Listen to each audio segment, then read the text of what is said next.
하나님은 그를 경외하는 사람의 소원을 이루어 주십니다. 하나님 우리의 소원에 관심이 많으시고 또 그를 경외하는 사람의 소원을 성취시켜 주시기를 원하십니다. 시편 145편 19절에 보시면 그는 자기를 경외하는 자들의 소원을 이루시며 또 그들의 부르짖음을 들으사 구원하시로다. 소원과 기도가 연결되어 있는 것을 보게 됩니다. 18절도 보시면 여호와께서는 자기에게 간구하는 모든 자 곧 진실하게 간구하는 모든 자에게 가까이 하시는도다. 하나님 우리의 소원에 관심이 많으시고요. 또 성경에 보면 자주 하나님이 물어보십니다. 내가 내게 무엇을 해주면 좋겠는지 그렇게 물어보시는 것을 성경에서 자주 만나게 됩니다. 솔로몬이 하나님을 경외하고 일천번제를 드렸을 때 하나님께 찾아오셔서 물으시죠. 열왕기상 3장 5절을 보게 되면 기브온에서 밤에 여호와께서 솔로몬의 꿈에 나타나시니라. 하나님 이르시되 내가 내게 무엇을 줄고 너는 구하라. 내가 내게 무엇을 줄고 너는 구하라. 하나님이 오늘 여러분에게 이 질문을 하신다면 무엇을 구하실 원하시는지요? 솔로몬은 사명을 따라 구했습니다. 열왕기상 3장 9절을 보게 되면 누가 주의 이 많은 백성을 재판할 수 있사오리까? 듣는 마음을 종에게 주사 주의 백성을 재판하여 선악을 분별하게 하옵소서. 이 듣는 마음은 지혜로운 마음입니다. 지혜로운 마음, 분별하는 마음인데 하나님이 솔로몬의 구하는 것을 들어주시는 것을 보게 됩니다. 하나님 인간을 만드실 때 소원을 품고 살 때 가장 강력한 에너지를 발휘하도록 그렇게 만드셨습니다. 인간은 소원을 품고 살아갈 때 가장 강력합니다. 소원은 육체의 한계를 초월하는 능력입니다. 소원은 또한 삶을 지탱하는 에너지입니다.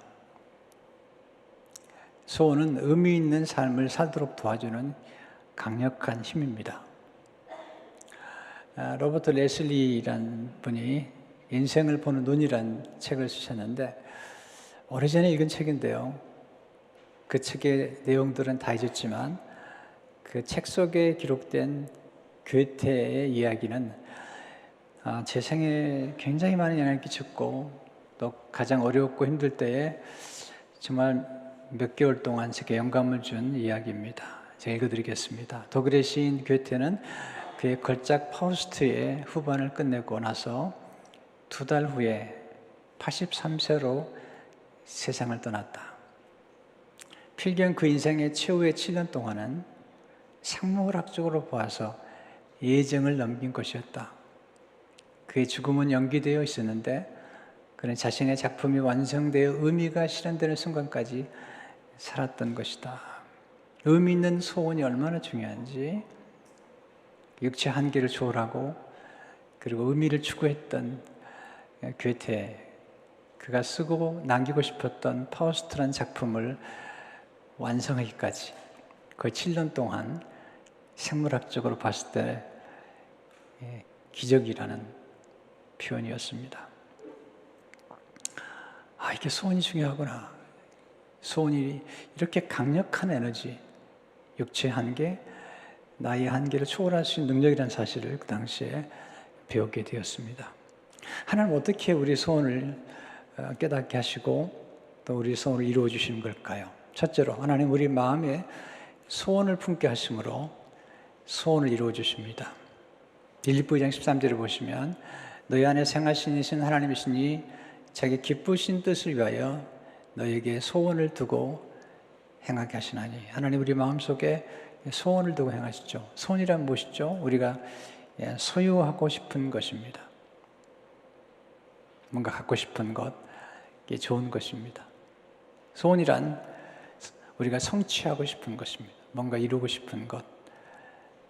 소원이란 우리가 기여하고 싶은 것입니다. 인간은 이기적인 삶으로는 행복하지 않습니다.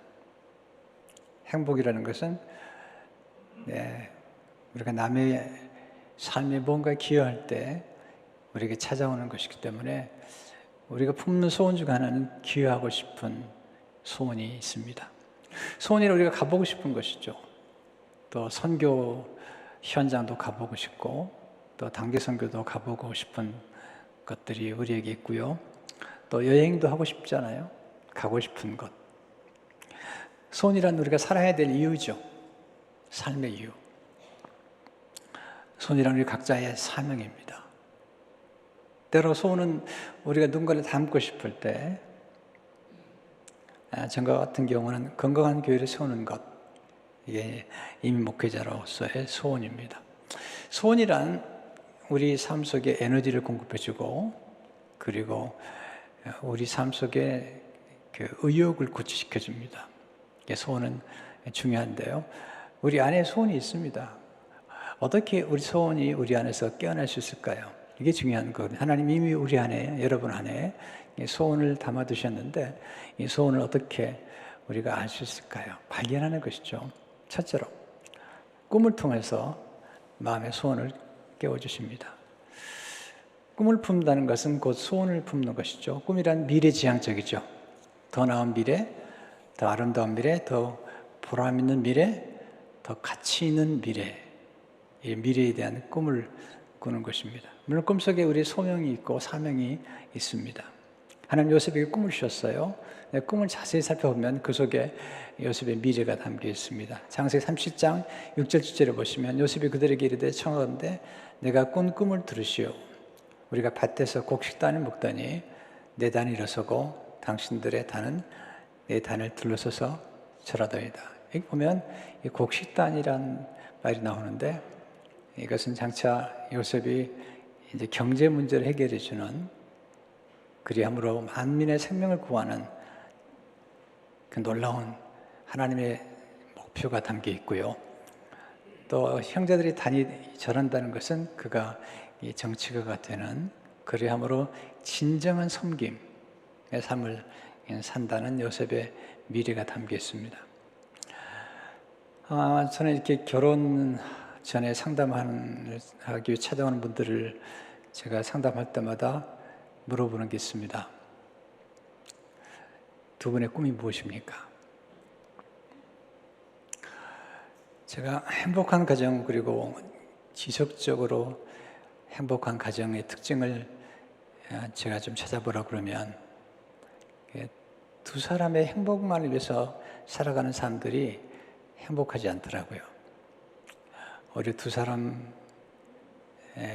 남편과 아내가 어떤 거룩한 뜻, 거룩한 목표, 선한 목표를 세우고 함께 살아갈 때 더 기도 많이 하고 또 더 거룩하게 살며 또 더 성실하게 사는 것들을 보게 됩니다. 우리 자녀들의 꿈은 자주 바뀝니다. 그렇지만 물어봐야 됩니다. 꿈이 무엇이냐고? 그럴 때 아이들이 꿈을 생각하게 됩니다. 그리고 꿈을 꾸게 됩니다. 그래서 물어보는 것도 아주 중요한 것입니다. 저는 사람들을 만날 때마다 물어봅니다.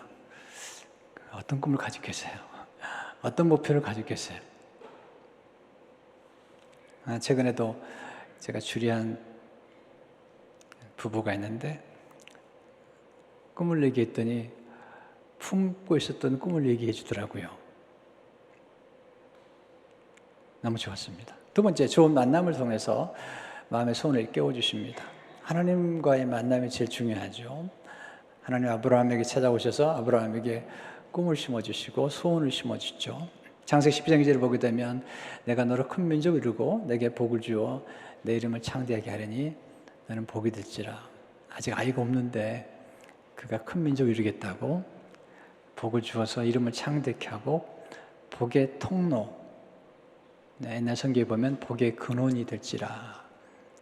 만민을 복되게 하는 복의 통로가 될 거라고 하는 그 꿈과 소원과 함께 사명까지 맡기신 것을 보게 됩니다. 하나님과의 만남이 중요하죠. 하나님을 만나야지 하나님이 우리에게 주신 꿈을 알기 때문이죠. 예레미야 1장 5절을 보게 되면 내가 너를 모태에 짓기 전에 너를 알았고 내가 배에서 나오기 전에 너를 성별하였고 너를 여러 나라의 선지자로 세웠노라 하시기로. 하나님과의 만남을 통해서 예레미야는 열방의 선지자가 된 그런 꿈을 품게 됩니다. 다윗은 사무엘을 만나죠. 사무엘이 기름을 부어준 순간 목동이었던 다윗의 마음속에 왕이 되는 꿈을 꾸게 됩니다. 사람과의 만남, 아주 중요한 만남이고요. 그 좋은 만남을 통해서 우리는 좋은 소원과 꿈을 품게 됩니다. 그래서 저는 만남을 아주 강조합니다. 왜냐하면 만남이 우리의 소원을 자극하고 잠자는 소원을 깨워주기 때문입니다. 실제로 고통을 통해서 마음의 소원을 깨워주십니다. 별로 좋아하지 않으시죠? 고통은. 근데 신비롭게도 우리를 움직이는 힘이 있는데 그건 고통입니다. 변화를 향해서 새로운 꿈을 꾸게 만드는 것입니다. 고통은 우리를 움직이게 만듭니다. 우리는 이렇게 움직이는 걸 좋아하지 않아요. 우리 인간은 항상성이 있어가지고 늘 일정한 상태를 유지하는 걸 좋아합니다. 안전을 좋아하고 또 그 항상성을 유지하기 위해서 길을 가더라도 꼭 같은 길을 가려고 하고 이런 성향이 우리에게 있습니다. 믿음의 삶이라는 것은 항상성을 뛰어넘어서 모험하는 것입니다. 인생이라는 모험인 것입니다. 근데 우리가 움직이지 않을 때 하나님 우리를 움직임으로 더 놀라운 미래를 준비하셨는데 움직이지 않을 때 하나님께서 우리에게 고통을 보내셔서 움직이게 하시죠. 고통은 변화를 창조합니다. 고통은 새 꿈을 꾸게 만듭니다. 고통은 잠자고 있는 소원을 자극합니다. 그래서 고통을 통해서 새로운 역사가 창조됩니다. 한나가 아이를 못 가졌죠. 그렇게 살아가는데 엘가나가 브니나라는 여인을 데려와서 브니나가 아이를 낳으면서 한나를 자극합니다. 한나를 고통스럽게 만듭니다. 사무엘상 1장 6절에 보면 여호와께서 그에게 임신하지 못하게 하심으로 그의 적수인 브니나가 그를 심히 격분하게 하여 괴롭게 하더라. 한나가 아이를 낳지 못해서 고통스러운 거 있는데 그냥 지냈던 건데 브니나가 들어와가지고 그를 괴롭힙니다. 한나의 마음속에 소원을 품게 됩니다. 아들을 낳아야겠다. 한나가 너무 고통스러워하니까 엘가나가 얘기를 하는데 엘가나가 하는 말이 참 한나가 볼 때는 고통을 더해주는 말이죠. 1장 8절을 보게 되면 어째 그대의 마음이 슬프냐? 내가 그대에게 10아들보다 낫지 아니하냐? 한나에게 말하는데 이 말이 위로가 되질 않아요. 만약에 한나를 사랑한다면 왜 분인나를 데려왔는지 이해가 안 되는 거죠. 제가 이 한나의 생애를 연구하다가 깨달은 것 하나가 있습니다. 사랑이 중요하지만 소원을 성취하는 것도 중요합니다. 사랑이 중요하죠. 그럼 사랑만 가지고 사는 게 아니에요. 우리 인간은 뭔가 소원을 성취하면서 그때 기쁨을 누리고 또 삶의 보람을 경험하는 것입니다. 그래서 엘가나의 말이 위로가 되지 않아요. 왜냐하면 마음속에 고통이 있기 때문에 소원이 있기 때문에 그래서 하나님께 나가서 기도합니다.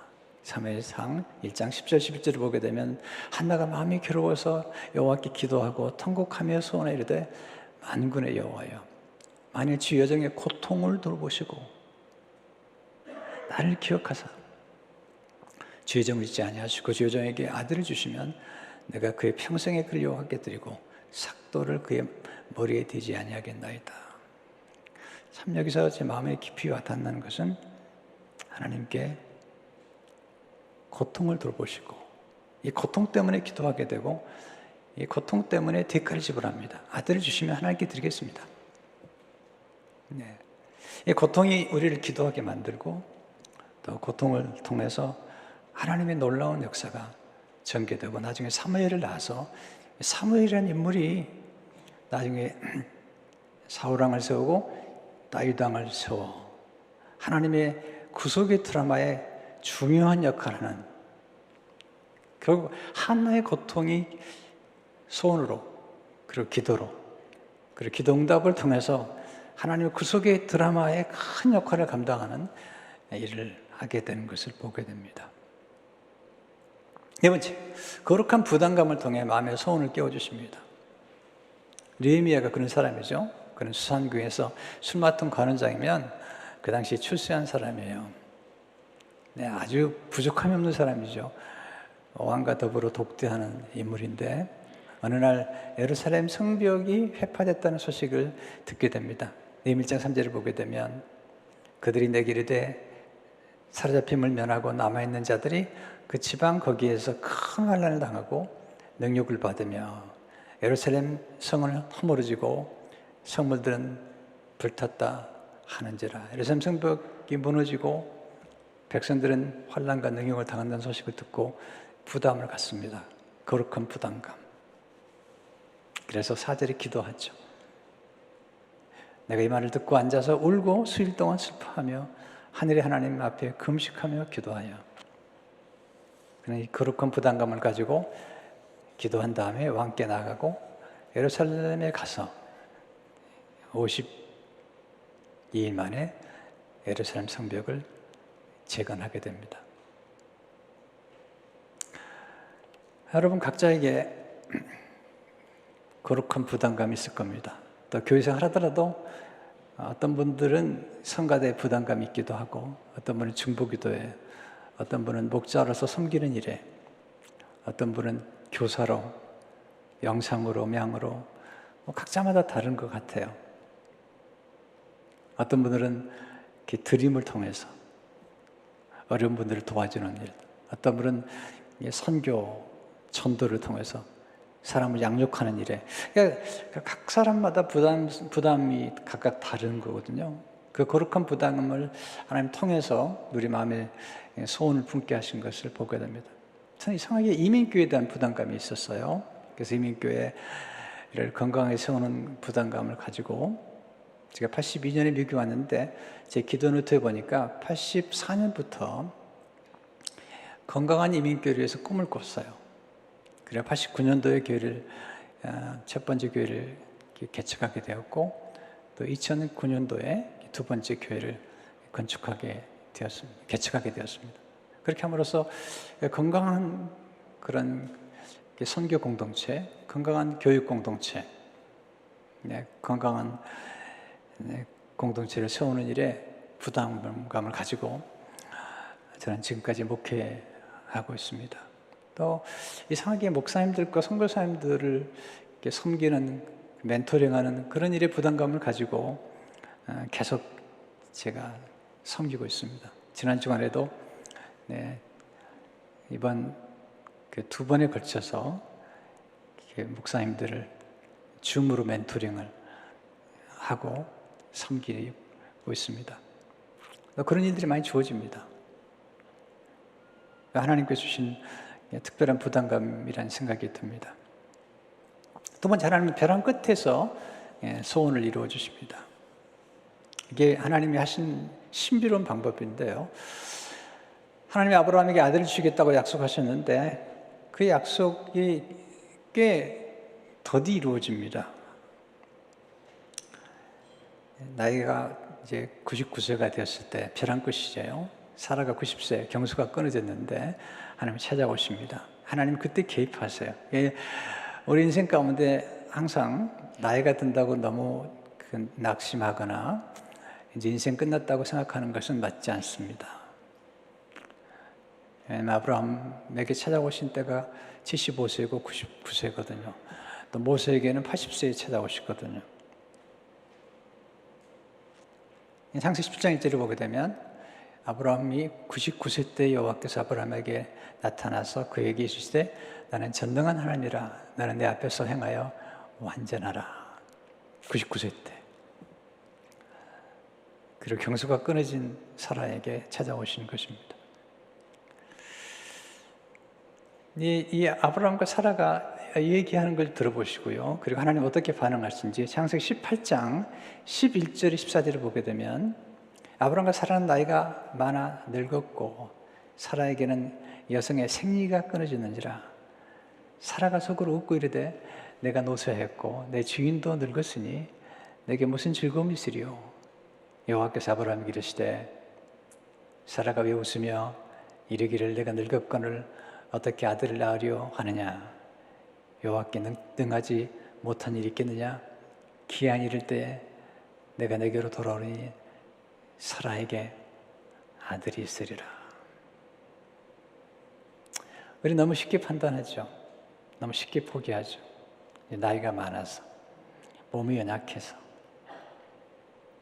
우리 인간이기 때문에 그럴 수밖에 없어요. 나이가 들면 아무래도 옛날 같지 않죠. 요즘 제가 가끔 제 나이 탓을 해요. 만나는 분들에게 이제 저도 나이가 좀 들었습니다. 이런 표현을 하곤 하는데 인간이기 때문이죠. 하나님은 낙심하고 또 이제는 더 이상 소망이 없다고 말하는 아브라함과 사라에게 찾아오셔서 소원을 품어하시고 그 소원을 이루어주시는 것들을 보게 됩니다.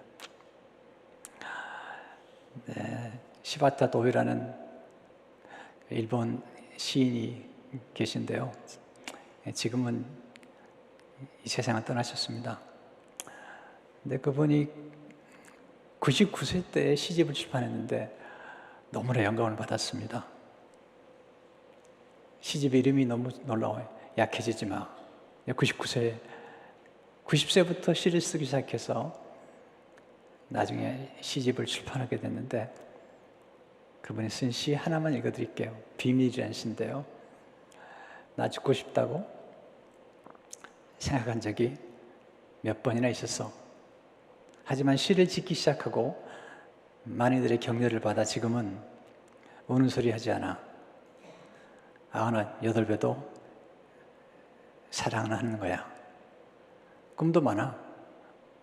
구름도 타보고 싶은 걸. 영감을 주지 않아요.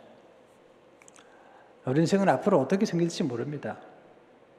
아주 절망적인 상황이라 하더라도 아직 인생은 끝나지 않습니다. 어제 새벽기도 때 제가 나눈 이야기, 빅터 프랭클린이라고 하는 그 아우슈비츠에서 살아남은 분인데 그분이 영혼을 취한 의사란 책을 썼어요. 여러 가지 책을 썼지만 그 책을 최근에 읽는 중에 제게 마음이 와서 깊이 감동을 준 이야기가 있습니다. 어떤 한 흑인이 죄를 범했습니다. 그래서 평생 강제 노역을 받도록 판결이 났습니다. 그래서 마리세유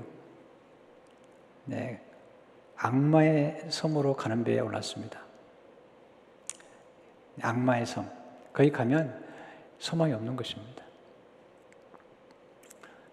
그래서 배를 타고 한참 가는 길에 깊은 바다에 들어갔는데 배에 불이 난 것입니다. 근데 이 흑인 죄수는, 이 수감자는 힘이 세기 때문에 수갑을 풀고, 매인 걸 풀고 10명이나 되는 사람의 생명을 구원해 줬습니다. 그리고 10명이나 되는 사람의 생명을 구원해 준 것 때문에 그는 사면을 받았습니다. 빅터 프랭클이 그렇게 말합니다. 마리세유, 악마의 섬을 향해 부둣가에 섰을 때 과연 이 흑인이 그의 앞에 그 생애에 10명이나 되는 사람들의 생명을 구원할 거라는 생각을 했겠는가?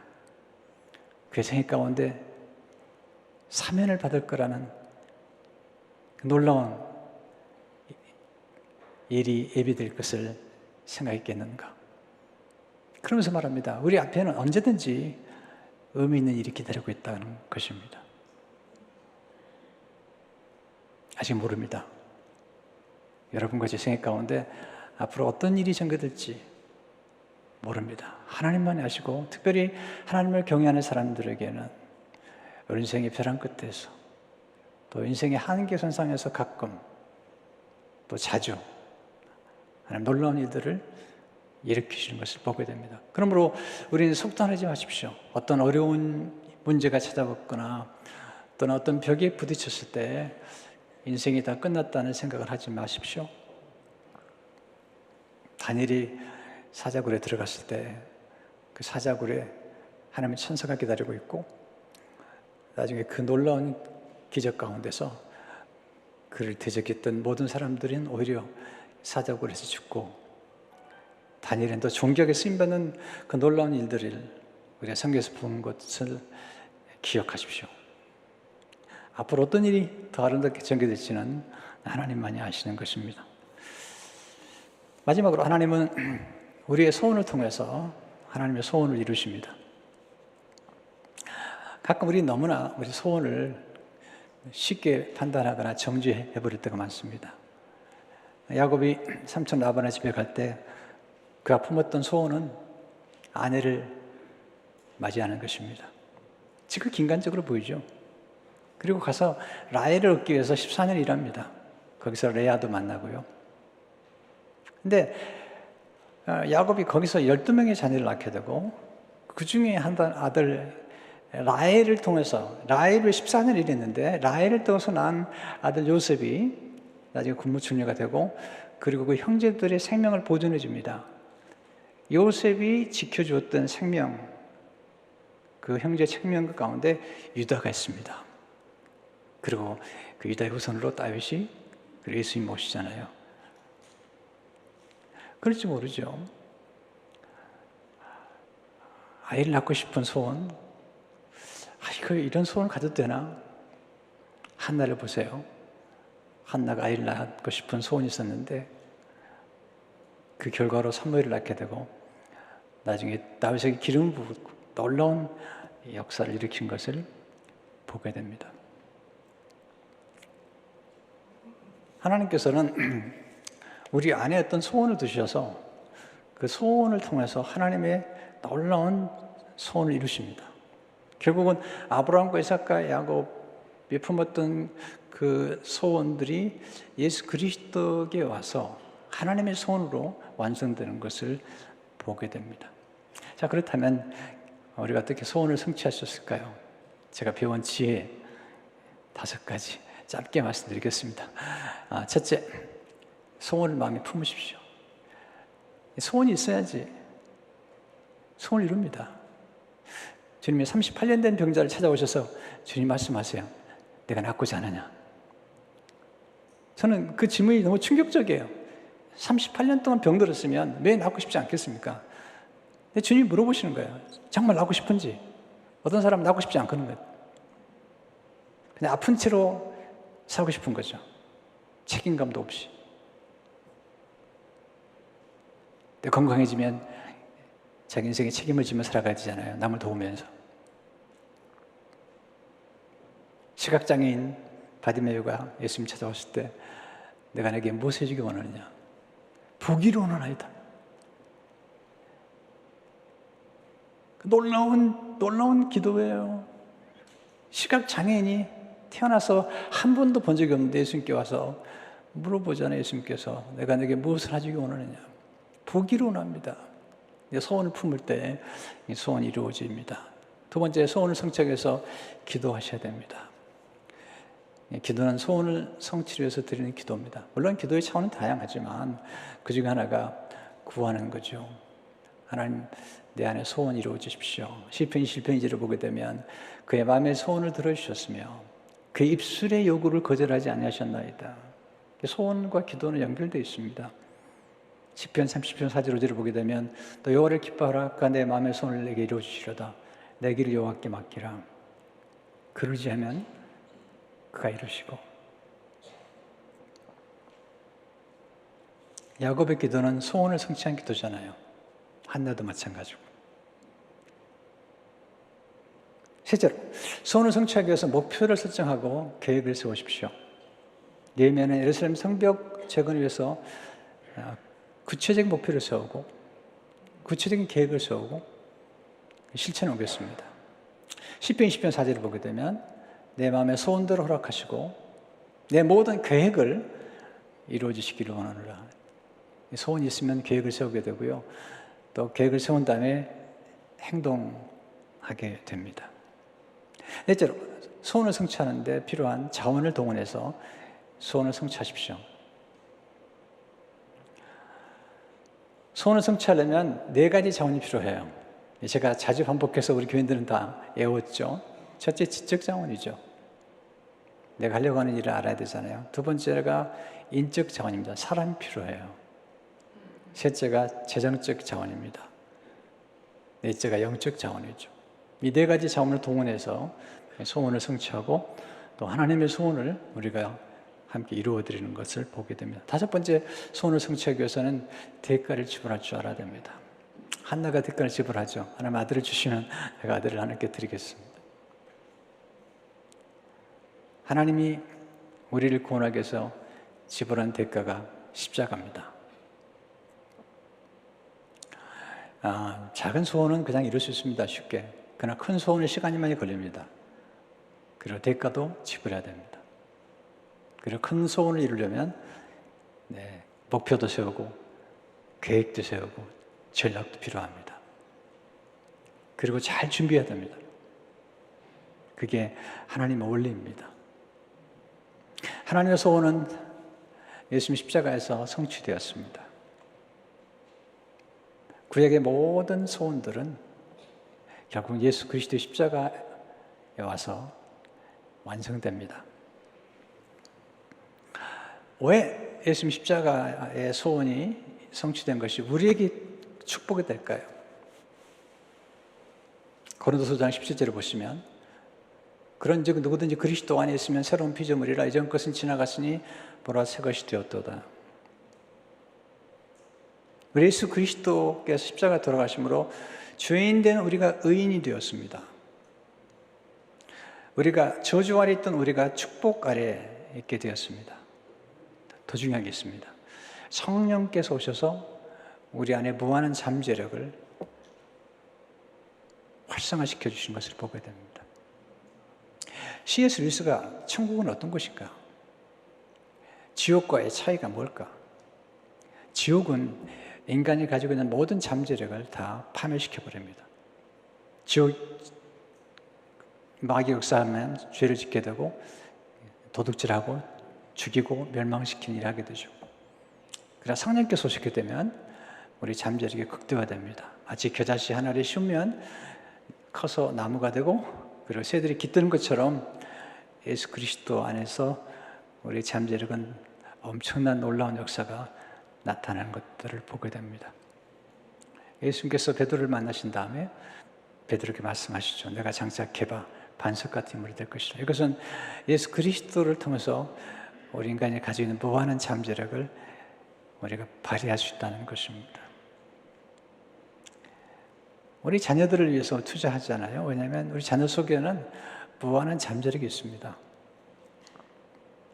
하나님을 경외하는 자, 하나님은 소원을 이루어 주십니다.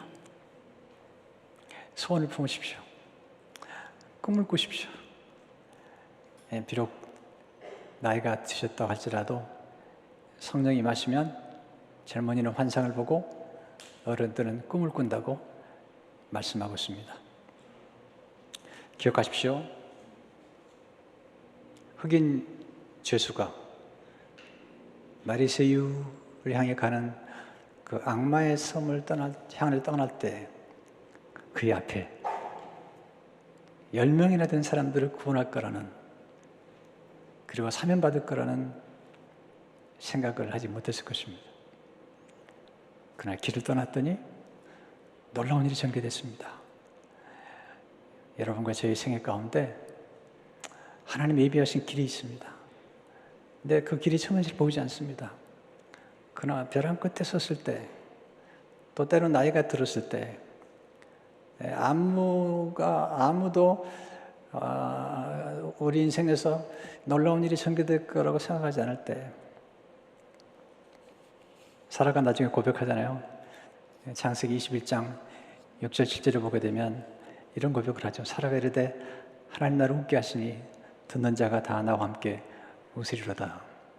또 이르되 사라가 자식들을 젖먹이겠다고 누가 아브라함에게 말했으면은 아브라함의 노경에 내가 아들을 낳았도다.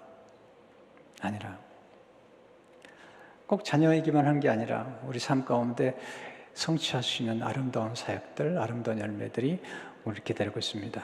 하나님의 큰 은혜가 함께 하심으로 아름다운 소원들을 성취하시기를 주 이름으로 축원합니다. 하나님 아버지, 꿈꾸는 하루하루 되게 하시고 우리가 나약해지지 않도록, 나이가 들었다고 몸이 약해졌다고 때로 병약해졌다고 낙심하지 않게 하시고 하나님이 기뻐하시는 소원을 가슴에 품고 벼랑 끝에 역사하시고 인생의 커다란 벽 앞에서 그 벽을 뚫어 역사하시는 하나님의 놀라운 능력과 엘샤다의 하나님, 전능하신 하나님을 의지하는 가운데 우리 앞길을 하루하루 전진해 나갈 수 있도록 축복해 주옵소서. 예수 이름으로 기도합니다. 아멘.